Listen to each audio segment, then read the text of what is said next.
آج ہم ایک ایسی کتاب کی بات کرنے والے ہیں جو ٹریڈنگ کی دنیا میں ایک کلاسک مانی جاتی ہے، مارک ڈگلس کی دی ڈسپلن ٹریڈر۔ جی، اور اس کی سب سے دلچسپ بات یہ ہے کہ اس میں چارٹس یا حکمت عملیوں کی بات کم ہے۔ بالکل، اور ہمارے اپنے ذہن کی زیادہ ہے۔ یہ ایک ایسے سفر کی طرح ہے جو ٹریڈنگ چارٹ سے شروع تو ہوتا ہے لیکن ختم ہمارے اپنے ذہن کی گہرائیوں میں ہوتا ہے۔ ہاں، اور اس کتاب کی شاید سب سے چونکا دینے والی بات یہ ہے کہ آپ کا سب سے بڑا دشمن مارکیٹ نہیں بلکہ وہ شخص ہے جسے آپ روز آئینے میں دیکھتے ہیں۔ بالکل۔ ڈگلس کا کہنا ہے کہ ٹریڈنگ میں کامیابی کا راستہ ٹیکنیکل تجزیے سے نہیں بلکہ آپ کے اپنے دماغ پر قابو پانے سے ہو کر گزرتا ہے۔ اور یہی وہ نقطہ ہے جہاں زیادہ تر لوگ آپ کہہ لیں کہ ٹھوکر کھاتے ہیں۔ اچھا، ڈگلس کا بنیادی مقدمہ یہ ہے کہ 90% سے زیادہ ٹریڈرز اس لیے ناکام ہوتے ہیں کیونکہ وہ اپنی نفسیاتی کمزوریوں کا سامنا کرنے کے بجائے مارکیٹ سے لڑنے کی کوشش کرتے ہیں۔ وہ کوئی خفیہ فارمولا ڈھونڈ رہے ہوتے ہیں۔ جی، لیکن کامیاب ٹریڈرز کا وہ چھوٹا سا گروہ جانتا ہے کہ اصل کھیل جذبات پر قابو پانے اور مارکیٹ کے بہاؤ کے ساتھ خود کو ڈھالنے کا ہے۔ اور یہ کوئی پیدائشی صلاحیت نہیں ہے۔ نہیں، یہ ایک سیکھی ہوئی مہارت ہے۔ بالکل، ایک ایسی مہارت جسے سیکھنا پڑتا ہے۔ تو پھر آئیے اسی ذہنی مہارت کی گتھی کو سلجھاتے ہیں اور دیکھتے ہیں کہ اسے کیسے پروان چڑھایا جا سکتا ہے۔ ضرور۔ کتاب کا آغاز ہی ایک بڑے دلچسپ سوال سے ہوتا ہے۔ ٹریڈنگ میں محنت اور انعام کا تعلق ہماری 9 سے 5 والی ملازمتوں جیسا کیوں نہیں ہے؟ ہاں، یہ ہر نئے ٹریڈر کا پہلا سوال ہوتا ہے۔ بالکل، ہم یہ سوچ کر آتے ہیں کہ جتنی زیادہ تحقیق کریں گے، جتنا زیادہ وقت دیں گے، اتنا ہی پیسہ کمائیں گے۔ لیکن مارکیٹ اس منطق کو سرے سے ہی رد کر دیتی ہے۔ جی، اور یہ ایک بہت بڑا ذہنی جھٹکا ہوتا ہے۔ ہم اپنی پوری زندگی ایک ایسے ماحول میں گزارتے ہیں جہاں اصول واضح ہوتے ہیں، محنت کا پھل ملتا ہے۔ ایک منظم ماحول میں۔ جی، لیکن مارکیٹ ایک غیر منظم، بے لگام ماحول ہے۔ یہاں آپ کی محنت کی کوئی گارنٹی نہیں ہے۔ ڈگلس اس کو سمجھانے کے لیے فائر واکرز یعنی آگ پر چلنے والوں کی مثال دیتا ہے۔ اچھا، وہ کیسے؟ وہ گرم کوئلوں پر اس لیے چل پاتے ہیں کیونکہ وہ اپنے یقین کے نظام کو بدل دیتے ہیں۔ وہ یہ مان لیتے ہیں کہ آگ انہیں نہیں جلائے گی۔ صحیح۔ اسی طرح ٹریڈرز کو بھی کامیابی کے لیے اپنے پرانے عقائد کو چیلنج کرنا پڑتا ہے۔ انہیں یہ ماننا پڑتا ہے کہ مارکیٹ کے اصول ہماری عام زندگی سے بالکل مختلف ہیں۔ یہ آگ پر چلنے والی بات تو ٹھیک ہے، لیکن ایک اور نقطہ ہے جو ہضم کرنا بہت مشکل ہے۔ کتاب کہتی ہے کہ مارکیٹ ہمیشہ صحیح ہوتی ہے۔ ہاں، اس کا کیا مطلب ہے؟ اگر میں نے پوری ریسرچ کی ہے اور مجھے یقین ہے کہ ایک سٹاک کی قیمت اوپر جانی چاہیے لیکن مارکیٹ اسے گرا رہی ہے تو کیا میری ساری محنت غلط ہے؟ دیکھیں، یہ مایوس کن ضرور لگتا ہے لیکن شاید یہی ٹریڈنگ کی سب سے بڑی سچائی ہے۔ جب ڈگلس کہتا ہے کہ مارکیٹ ہمیشہ صحیح ہوتی ہے تو اس کا مطلب یہ نہیں کہ مارکیٹ منطقی ہے۔ اچھا۔ اس کا مطلب صرف یہ ہے کہ موجودہ قیمت چاہے وہ کتنی ہی عجیب کیوں نہ لگے، اس وقت مارکیٹ میں موجود تمام لوگوں کے اجتماعی عقائد کی، ان کے خوف اور لالچ کی ایک حقیقی عکاسی ہے۔ تو میری انفرادی تحقیق کی کوئی اہمیت نہیں؟ اس اجتماعی سمندر میں ایک قطرے جتنی۔ یہاں آپ کو ایک فیصلہ کرنا پڑتا ہے، کیا آپ کو صحیح ثابت ہونا ہے یا پیسہ کمانا ہے؟ واہ! کیونکہ اکثر یہ دونوں چیزیں ایک ساتھ نہیں ملتی۔ کامیاب ٹریڈر وہ ہے جو اپنی انا کو ایک طرف رکھ کر کہتا ہے، ٹھیک ہے، میں غلط تھا، مارکیٹ صحیح ہے، اور اپنا نقصان قبول کر کے آگے بڑھ جاتا ہے۔ صحیح ثابت ہونے اور پیسہ کمانے کا فرق، یہ واقعی بہت گہری بات ہے۔ جی، اسی نفسیات سے جڑا ایک اور جال ہے جس کا کتاب میں ذکر ہے، لامحدود منافع کا وہم۔ یہ تو بہت خطرناک ہے۔ ہاں، یہ خیال کہ ہر ٹریڈ آپ کو راتوں رات امیر بنا سکتی ہے، یہ تو بالکل ایسا ہے جیسے کوئی پہلی بار جم جا کر سوچے کہ 1 مہینے میں آرنلڈ جیسا بن جاؤں گا۔ بالکل، بہترین مثال دی آپ نے، بالکل یہی۔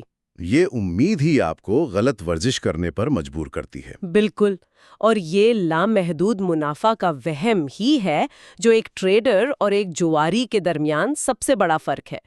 جوئے میں حدود واضح ہوتی ہیں۔ آپ کو پتا ہوتا ہے کہ کتنا جیتیں گے، کتنا ہاریں گے۔ جی، لیکن ٹریڈنگ میں قیمت کہیں بھی جا سکتی ہے۔ یہ لامحدود کا تصور آپ کی موضوعی سوچ کو ختم کر دیتا ہے۔ کیسے؟ آپ ایک ٹریڈ لیتے ہیں، وہ منافع میں جاتی ہے، لیکن آپ اسے بیچتے نہیں کیونکہ آپ کے دماغ میں وہ لامحدود منافع کا خواب چل رہا ہوتا ہے، اور پھر مارکیٹ پلٹتی ہے؟ اور آپ ان تمام سگنلز کو نظر انداز کر دیتے ہیں جو چیخ چیخ کر کہہ رہے ہوتے ہیں کہ اب نکل جاؤ۔ اور یہی نفسیات نقصان کی صورت میں بھی کام کرتی ہوگی؟ بلکہ نقصان کی صورت میں یہ اور بھی زیادہ خطرناک ہو جاتا ہے۔ اچھا؟ دبیس کہتا ہے کہ ٹریڈنگ میں نقصان ایک غیر فعال عمل ہو سکتا ہے۔ مطلب اگر آپ نے ایک ٹریڈ لی اور وہ نقصان میں چلی گئی تو آپ کو مزید نقصان اٹھانے کے لیے کچھ نہیں کرنا پڑتا، آپ بس بیٹھے رہیں؟ آپ بس بیٹھے رہیں اور آپ کا نقصان بڑھتا رہے گا، جبکہ جوئے میں آپ کو ہر بار ایک فعال فیصلہ کرنا پڑتا ہے۔ صحیح۔ یہ غیر فعال نوعیت نفسیاتی طور پر بہت آسان ہے۔ یہ آپ کو نقصان کا سامنا کرنے اور اپنی غلطی تسلیم کرنے کی تکلیف سے بچاتی ہے۔ تو آپ بس امید کے سہارے بیٹھے رہتے ہیں؟ جی، کہ شاید کل مارکیٹ ٹھیک ہو جائے، اور یہ شاید اکثر بڑے نقصانات کی وجہ بنتا ہے۔ تو یہ جو نقصان سے بچنے کی خواہش ہے یا لامحدود منافع کا لالچ، یہ جذبات آتے کہاں سے ہیں؟ ڈگلس کا کہنا ہے کہ اس کی جڑیں ہمارے ذہنی ماحول میں ہیں۔ یہ کیا چیز ہے؟ یہ کتاب کا آپ کہہ لیں کہ سب سے اہم حصہ ہے۔ ذہنی ماحول سے مراد آپ کی تمام یادیں، تجربات، عقائد، ان سب کا مجموعہ ہے۔ ڈگلس کے مطابق یہ سب چیزیں محض خیالات نہیں بلکہ توانائی کی شکل میں ہمارے اندر موجود ہیں۔ ہر تجربے کے ساتھ ایک مثبت یا منفی توانائی جڑ جاتی ہے۔ ایک منٹ، تو آپ یہ کہہ رہی ہیں کہ بچپن کی کوئی بری یاد جس کا ٹریڈنگ سے کوئی لینا دینا نہیں، وہ بھی آج میرے فیصلوں پر اثر انداز ہو سکتی ہے؟ یہ کیسے ممکن ہے؟ یقیناً ہو سکتی ہے۔ ہمارا دماغ قدرتی طور پر ملتی جلتی معلومات یا احساسات کو آپس میں جوڑتا ہے۔ اچھا۔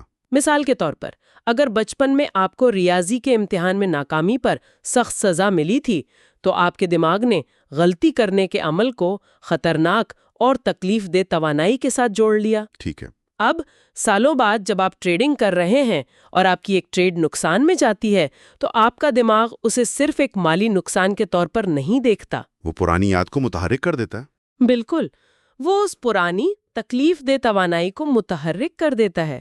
آپ کے اندر وہی خوف پیدا ہوتا ہے، اسی لیے آپ نقصان کو تسلیم کرنے سے گھبراتے ہیں، کیونکہ لاشعوری طور پر آپ اس پرانی سزا سے بچ رہے ہوتے ہیں۔ واہ، اس کا مطلب ہے کہ ہمارے جذبات مارکیٹ کی وجہ سے نہیں بلکہ اس وجہ سے پیدا ہوتے ہیں کہ ہمارا ذہن مارکیٹ کی معلومات کی تشریح کیسے کرتا ہے۔ بالکل یہی نکتہ ہے۔ تو مارکیٹ کو سمجھنے سے پہلے خود کو سمجھنا 1000 گنا زیادہ ضروری ہے۔ جی۔ تو اس مسئلے کا حل کیا ہے؟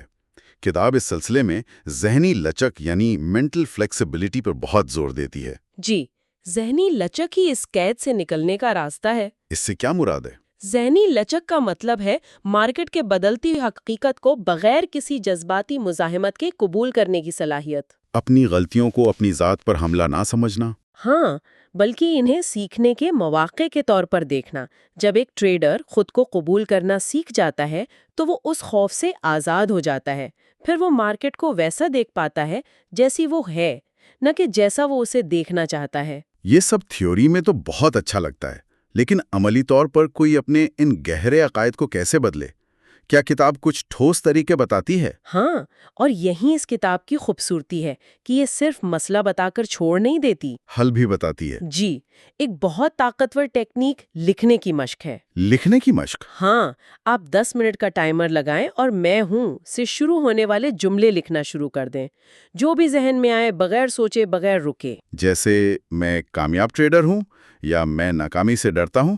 کچھ بھی، میں پیسہ کمانے کا مستحق ہوں، مجھے لگتا ہے میں ہمیشہ غلط فیصلہ کرتا ہوں۔ واہ، یہ میں ہوں والی مشق تو دماغ کو ہلا دینے والی لگتی ہے۔ اس سے ہوگا کیا؟ اس سے آپ کے اندر چھپے ہوئے متضاد عقائد سطح پر آ جائیں گے۔ اچھا۔ آپ ایک ہی وقت میں لکھ رہے ہوں گے کہ میں کامیاب ہونا چاہتا ہوں اور مجھے ڈر ہے کہ میں سب کچھ کھو دوں گا۔ یہ اندرونی کشمکش جب کاغذ پر سامنے آتی ہے تو آپ شعوری طور پر اس کا سامنا کر سکتے ہیں۔ جب تک وہ لاشعور میں ہے وہ ہمیں کنٹرول کرتی ہے۔ بالکل، ایک بار جب آپ انہیں پہچان لیتے ہیں تو آپ ان پر کام کر سکتے ہیں۔ یہ تو بہت دلچسپ ہے۔ اسی طرح کیا خود میں نظم و ضبط پیدا کرنے کا بھی کوئی ایسا ہی عملی طریقہ ہے؟ بالکل ہے۔ اس کے لیے ایک اور مشق ہے۔ کوئی ایسا کام منتخب کریں جو آپ کو سخت ناپسند ہو لیکن وہ آپ کے لیے فائدہ مند ہو۔ جیسے روزانہ صبح جلدی اٹھنا؟ یا کوئی خاص ورزش کرنا۔ پھر ایک سخت شیڈیول بنائیں اور خود سے عہد کریں کہ آپ اسے ہر حال میں ایک مثبت رویے کے ساتھ کریں گے۔ اور اس دوران اپنے خیالات پر نظر رکھنی ہے؟ جی، آپ کا ذہن آپ کو 100 بہانے دے گا، آج تھکاوٹ ہے، ایک دن چھوڑنے سے کیا ہوگا؟ ایک منٹ، تو کیا کتاب یہ کہہ رہی ہے کہ ایک اچھا ٹریڈر بننے کے لیے مجھے وہ کام کرنے ہوں گے جو مجھے سخت ناپسند ہے؟ صبح 5 بجے اٹھنے کا ٹریڈنگ سے کیا تعلق؟ تعلق براہ راست نہیں، بال واسطہ ہے۔ اس مشق کا مقصد آپ کو صبح جلدی اٹھانا نہیں، بلکہ آپ کے اندر موجود مزاحمت کرنے والی توانائی کو کمزور کرنا ہے۔ اچھا، یہ ذہنی پٹھوں کو مضبوط کرنے کی ورزش ہے۔ بالکل صحیح کہا آپ نے۔ جب آپ اپنے بہانوں کے باوجود وہ کام کرتے ہیں تو آپ اپنے ان عقائد کو کمزور کر رہے ہوتے ہیں جو آپ کو نظم و ضبط سے روکتے ہیں۔ آپ اپنے دماغ کو یہ سکھا رہے ہوتے ہیں کہ اصل باس کون ہے۔ تو پھر ٹریڈنگ کے دوران سٹاپ لاس پر عمل کرنا آسان ہو جاتا ہے۔ جی بالکل۔ کتاب میں مثبت تصدیقات یعنی پازیٹیو ایفرمیشنز کا بھی ذکر ہے۔ یہ کیسے کام کرتی ہیں؟ کیا یہ صرف خود کو تسلی دینے والی باتیں نہیں ہیں؟ یہ اس سے کہیں زیادہ گہری چیز ہے۔ جب آپ کے ذہن میں کوئی پریشان کن خیال آتا ہے، جیسے میں یہ ٹریڈ بھی ہار جاؤں گا، تو اسے شعوری طور پر بدلنا ہے۔